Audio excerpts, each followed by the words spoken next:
So, Dre, I'm so excited to have you on the show today and for you to share some of the incredible wisdom that I've seen in looking at your books and looking at your work and YouTube videos.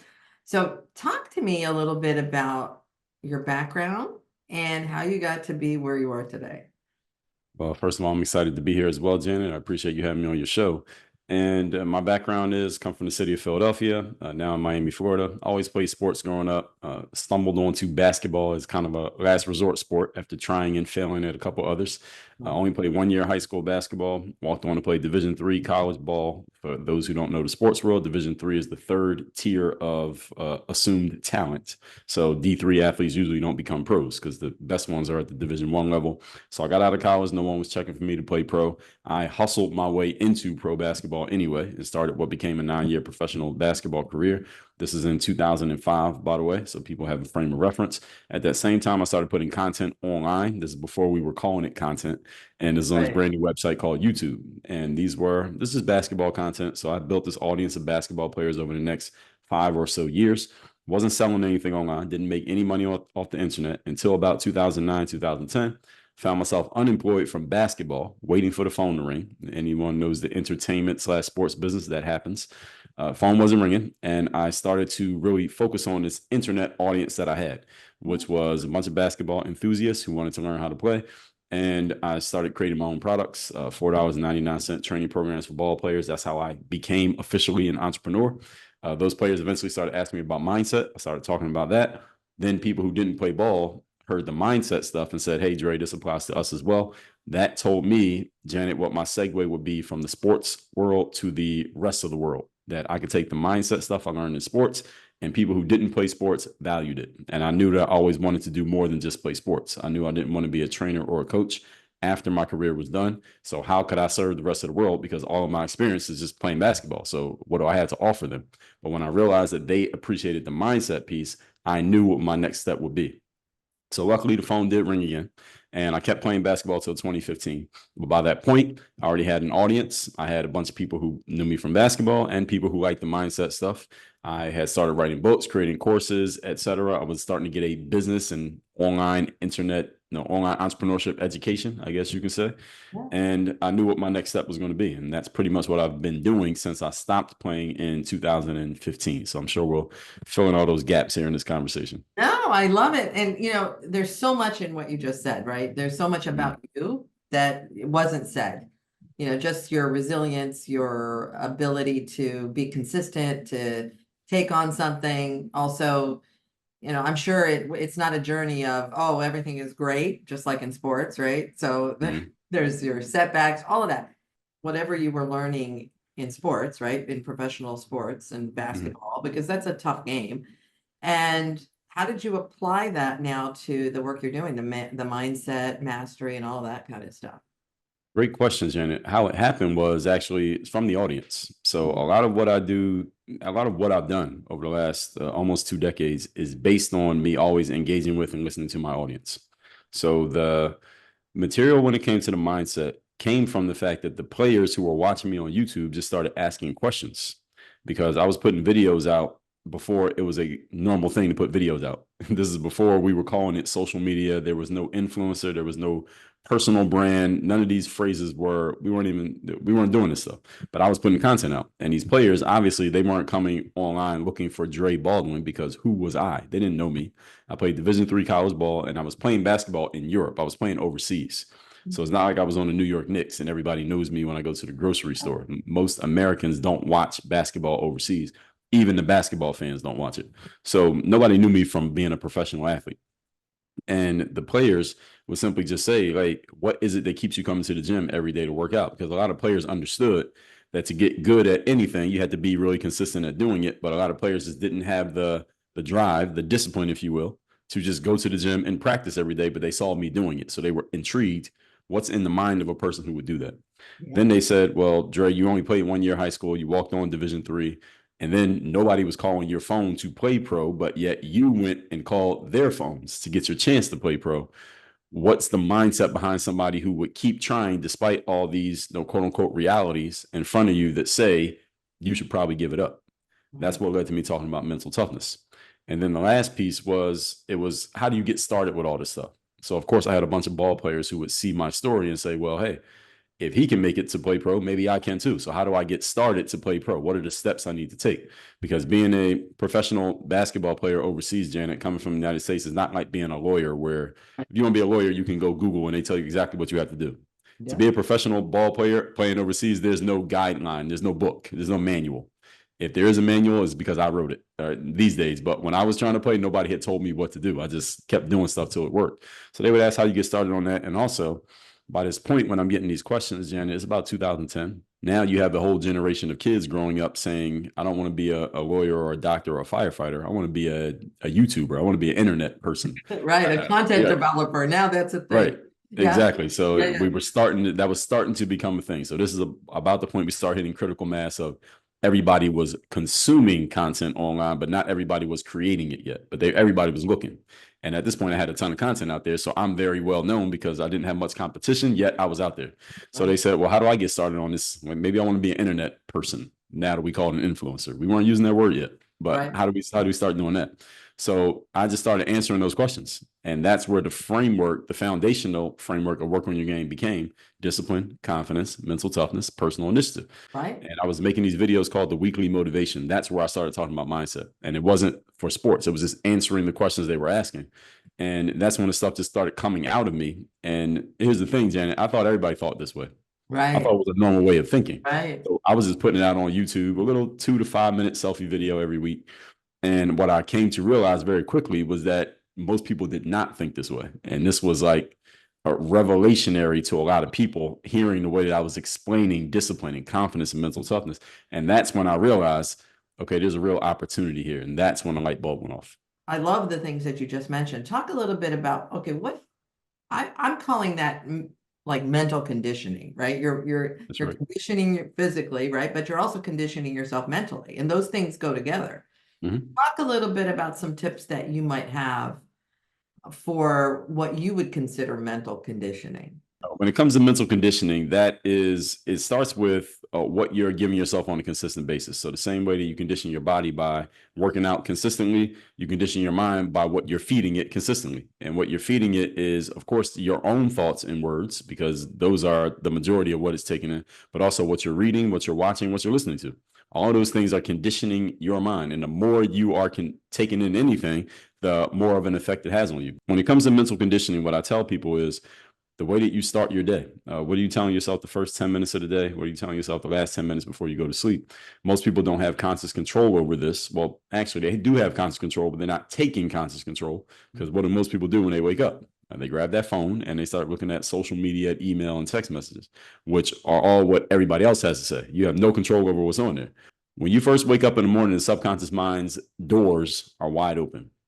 I mean, it will accept anything that you give it because there's nothing cluttering the mind because you've been sleeping for the last 8 hours. So whatever you give it that first 10 minutes, it's wide open to receiving it. This is why many people start their days with meditation and mindfulness exercises and affirmations, at least if they're doing it on purpose, because they know this is starting the day the right way. The same way that you don't eat cake and ice cream for breakfast, even though you might eat it for dinner, right? You don't start the day like that because you don't want to condition your body with that kind of material. And then at the end of the night, the last thing that you take in before you go to sleep, the subconscious mind is going to work on that, the last thing it was fed while you are sleeping. So you want to make sure you're giving yourself a good message there. You don't want to be arguing with your spouse or watching a scary movie, because all that's going to do is condition your subconscious mind while you're sleeping. For that whole 8 hours, it can go to work for you. So this is just about taking control of that mental space and conditioning yourself again in those 10-minute periods, but also what you give yourself during the day as well. That matters too. It's also who you're around has an Correct. impact on that, right? What do you think Absolutely. about that? I mean, how do you think that impacts what you Oh, just that's everything. When it comes to who you're around, it's a huge deal because, first of all, we don't control, Janet, what family we're born into. You don't control who your parents are. So if your parents happen to listen to Napoleon Hill tapes since you were a kid, you got lucky. But if they know nothing exactly, about which that, they're not mine, right, right? Not exactly. my parents. Yeah, Right, exactly. I had to exactly. figure So that one out myself, right? exactly, Right? 100%. And you don't control your family members, extended Yep. family. You don't control the neighborhoods you're from. You don't Right. control any of these things. But as soon as we get old enough to be conscious and realize that we can control our environments, and we can control what's going on in our personal environment through what we're taking in, what we're listening to, what we're hearing versus what we're listening to. Those are two different things. Yeah. Now we can start to take control over the process, and especially in the world that we live in today, because I don't have to know you personally, Janet, or even be in the same geographical space as you for you to be one of the people that I'm spending the most time with, because I can tune into your shows. I can listen to your audio recordings. I can subscribe to your YouTube channel, and you could be one of the people I'm listening to more than anybody without me even ever shaking your hand. Right. So that's the great thing about the world that we live in today, is that you can take full control over this process. Unfortunately, the challenge is many people, it's not even that they don't take control of the process, that they're not even aware of the process. Because if you're not aware of something, you can't do anything about it. And really, when you boil down to what you're talking about, it's you and I talk a lot about a lot of the same things, because I think it all starts in the mind. Confidence starts in the mind. Everything starts in the mind first, right? I mean, even how you condition your body starts in your mind. What you're thinking about. That's right. That's right. So we're talking a lot about personal mastery. Right. And I mean, that's really what we're talking about, is kind of mastering, because your instincts are telling you to do something else. Like, I mean, when you're training, I'm sure you don't want to wake up at 6 a.m. and go, do push-ups in the morning or whatever it is you're doing, right? Or go running. Sometimes you do, but not every day. Whatever. Maybe I'm not an athlete, and maybe that's not the thing I would think I would want to do, right? But so talk a little bit about that, about, this personal mastery piece of consistency, of doing things that you don't want to do in order to get to where you want to be. That's one thing about it. And when it comes to, tell me what the question was again.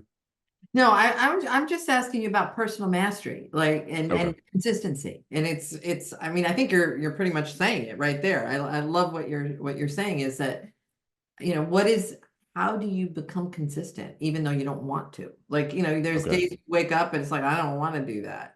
But yeah, so let's break it down. Yeah. Break down the process, because if you ask anyone, if you were to, I don't know if you ever see on social media, people do those, they just interview random people on the street. They'll just walk up with a microphone and ask them a question. I know it's sometimes funny, right? So let's say I did those and I asked people, is there any aspect of your life in which you need to be more consistent? I think we'd get 100% yes. It'd be different areas, would be lots of areas, not just yes, one. but Probably. Everybody would say yes. There's nobody who would say, hey, I'm good on consistency. I'm good with everything. Nobody says that. So consistency is a byproduct of discipline. And if you ask people, do you need to be more disciplined? Almost everybody would say yes. Now, the challenge here is at this point right here, because the inflection point is, where does discipline come from?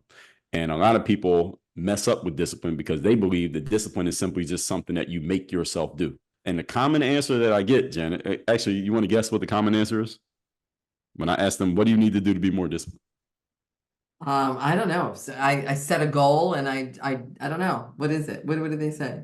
Common answer is, I just need to push myself. I just need to do it. Oh, yeah. Okay. I just got to do it. Yeah. Yeah. And we know that doesn't work. Try harder. Try harder, right? Here's what people don't understand. And this is the big bridge. Discipline is a result of a structure. When you have a structure, you will automatically be disciplined as long as you follow the structure. So anyone who's ever played on a sports team, the coach tells you what the structure is. At the beginning of the season, the coach says, this is what we're going to do. This is what time practice is. This is how you show up to practice. This is how you show up in the games. When I blow the whistle, that means this. When I say this, that means that. They're giving you the structure. These are the rules of how things work. Anyone who's ever had a job, when you first get there, what do? They put you through training. And what is the training? The training is showing you the structure of how things work. This is what you do. This is where you do it. This is how you do it. This is why you do it. Here's the uniform you wear. Here's what time you get here. Here's what time you leave. If you need this, you go over here. You need that, you go over there. They're giving you the structure.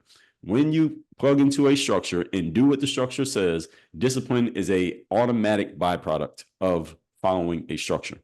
From the structure, you get consistency. Now, where does structure come from? And why would someone submit themselves to a structure? This is an important question. You submit yourself to a structure because you have standards and principles that demand you get the discipline and get the consistency that ends up there. So giving you an example, let's say that I decide that I don't play sports anymore, but I still want to stay in professional athlete shape, which is actually one of my principles. That's one of my personal principles. I'm always going to be in great shape, even though I don't play a sport professionally anymore. So because of that standard, and standards are very important because standards are non-negotiable rules that you're setting for yourself.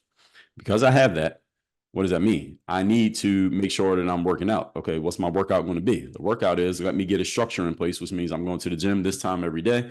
I'm going to go to this place and work out Monday, Wednesday, Friday, Tuesday, Thursday. I'm going to go do this. I'm going to take care of my body this way. I had to put these things in my body so I'm ready to work out. I need to set my alarm so I can wake up early in the morning, have my workout gear ready for the week on Sunday. Those are all part of the structure that I'm going to put together so that I can live up to the standard that I've set. You're setting yourself up for success when you do that, right? Exactly. Otherwise, Exactly. right, I mean, you have an excuse. Well, I don't know where my clothes are, or it's too, I'm right, right. Exactly. Yep, Because I set the standard. Because I've right, set the standard, which is based on a principle. Again, standards and principles are non-negotiable. And this is the key point for anybody listening to this who maybe has never considered this. You need to set some non-negotiable rules for yourself. And I find that most people are capable of following non-negotiable rules when someone else yes. sets those rules for them. But very few people set non-negotiable rules for themselves and hold themselves to the same standards that they allow others to hold them to. So what I tell people, Janet, is that when you were a kid, your parents, most people's parents, set rules for you. And for the most part, we followed them. All right. You went to school, teachers had rules. For the most part, you followed them. If you ever had a job, there were rules. If you kept a job, you were following the rules. If you've been in the military, there were rules. If you played a sport, there were rules. So you don't have a problem following rules. You have a problem following the Following structure. your own rules is where you have the problem. Right. Can you show yourself the same respect that you show your parents, your teachers, your military leaders, your coaches, and your bosses? That's the big challenge that most people have. Yeah, no, that what you just said, Dre, I mean, we should like repeat that like 16 times so that people get that. It's, you know, the setting your own standards and following those standards and holding yourself to your own standard versus someone else's. I mean, that is so simple, yet it's such a big revelation, I would think, for a lot of people. Absolutely. That's really big. And yet that's easier said than done, right? It's easy, Right. it's easier for us to follow other people's standards instead of our own. Right. Is a tough bridge to cross. The good news is, even if you have a really hard time crossing that bridge, this is the reason why, again, we have consultants, trainers, and coaches these days. Right. So even if To you help you. find it difficult, right, you go get them, let them do it. Put And them they're on the helping job. you keep your own standards. I mean, they're not creating the Right. standard for you, right? I mean, I know, you know, in Exactly. executive coaching work, I don't tell people what their goal is. They create the goal and then, you know, we help them get there. That's really what we're talking about. Yeah, absolutely. Right. Okay, in everything you're talking about, first of all, you know, you have such a motivational, inspirational demeanor about you. I want to talk about two things. One is confidence.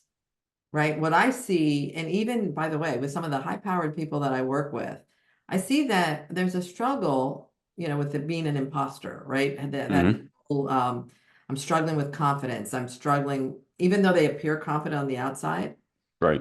there's a struggle with that a little bit. Well, you know, who am I to do that? Or how could I do that? Or if I just have one setback, you know, see, I wasn't really good at that or whatever. What would you say about confidence and building confidence?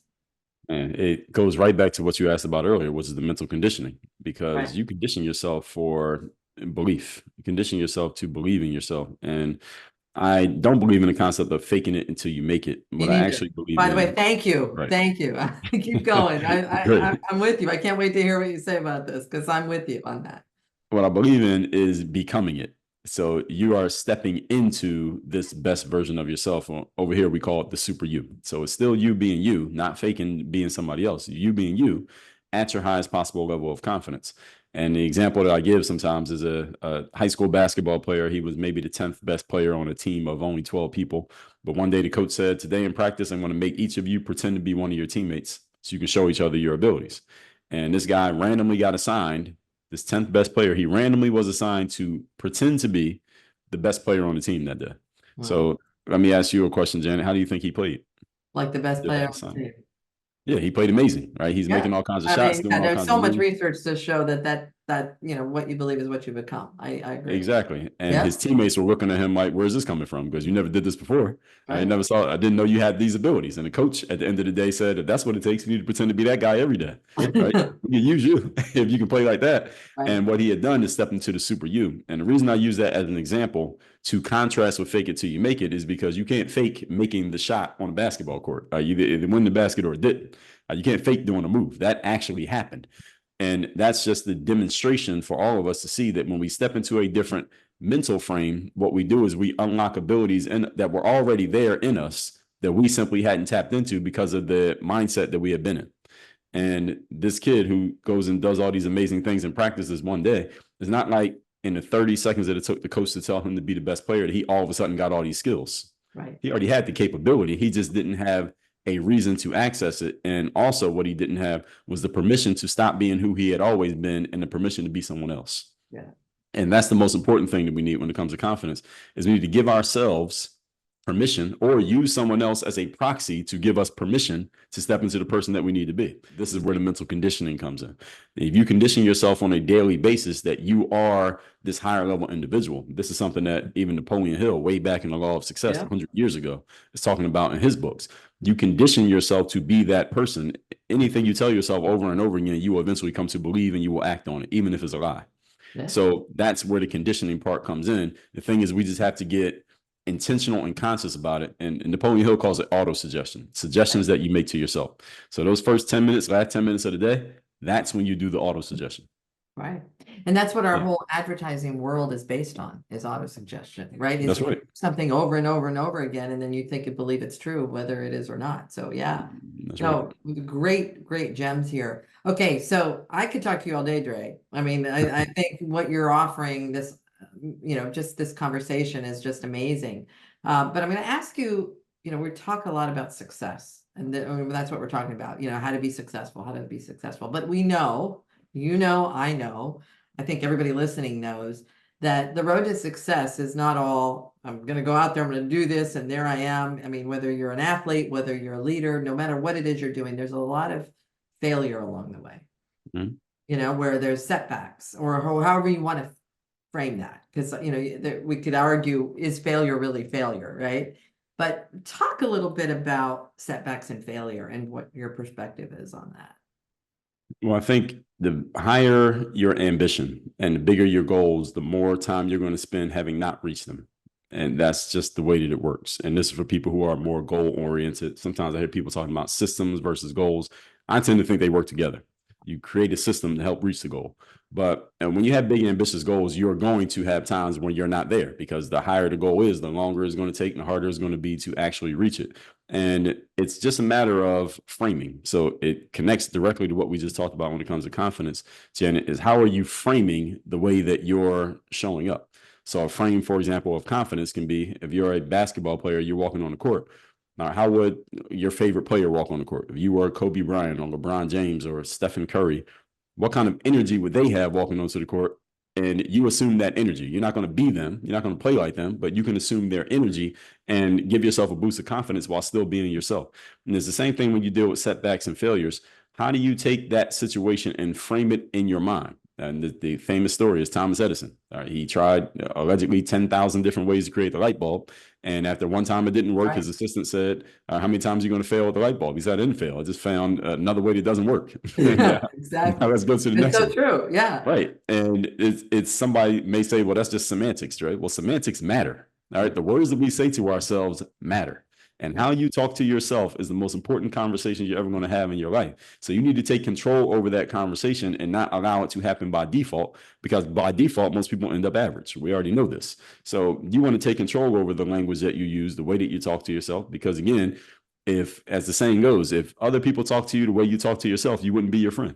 All right. So you have to watch how you're talking to yourself and the language that you're using and catch yourself in the moment of that unconscious conversation, because 85% of our thinking is unconscious. So you have to get conscious about the unconscious so that you can change what's not working and do more of what is working.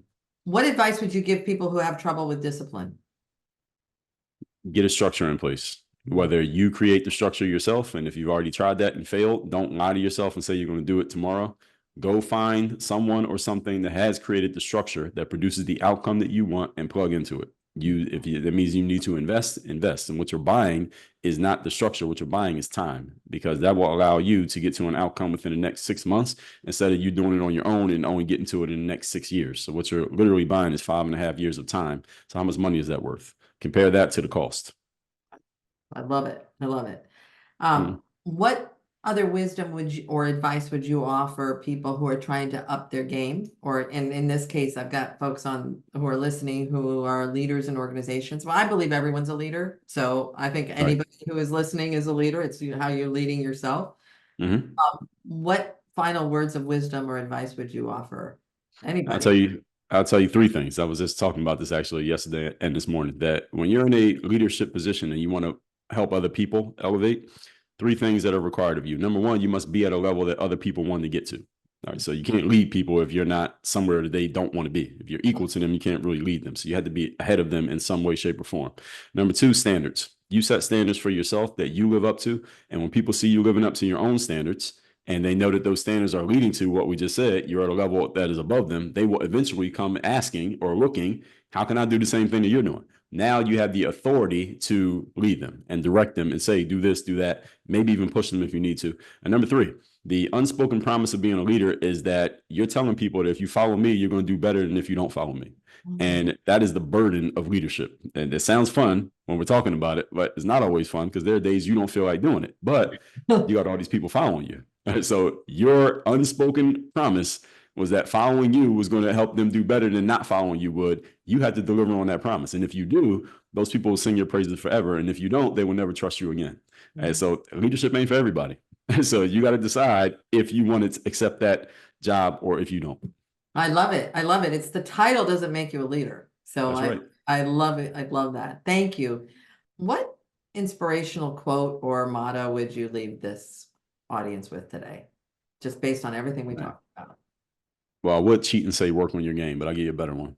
No, I like that one. Yeah, I but like work on your game, but that's yeah. mine. I won't cheat with that one. So Michael Jordan is one of my favorite athletes. And I know you may not be a sports person, but you know who No, Michael is. but I love basketball and I love soccer. Okay, those two sports. Okay, I'm not great. a football person. How's that?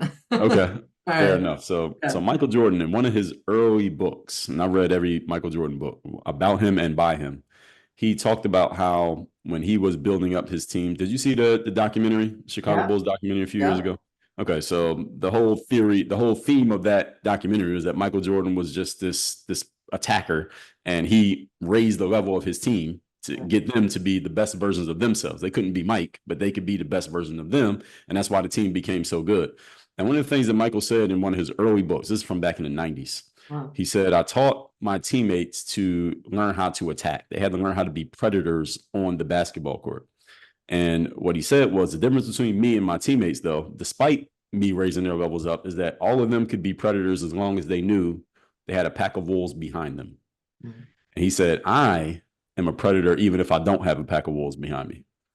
And that's the line that I want to leave all of you with, that you have to learn how to be a predator. And when I say a predator, I mean a person who is aggressive and going after your goals and after your ambitions strongly and affirmatively, even if you don't have anything behind you backing you up. You alone needs to be enough. And that will lead other people to being behind you because they're following your lead. I love it. Wow, thank you. And thank you so much for sharing, all your wisdom today. This was really, really inspirational. And I'm going to make sure that we have all the links to all the books and how people can read more about you and watch your videos, etc. Because I think, you've offered some really incredible gems for us today. So I appreciate you. Well, I appreciate you sharing your platform. Thank you for having me on, Janet.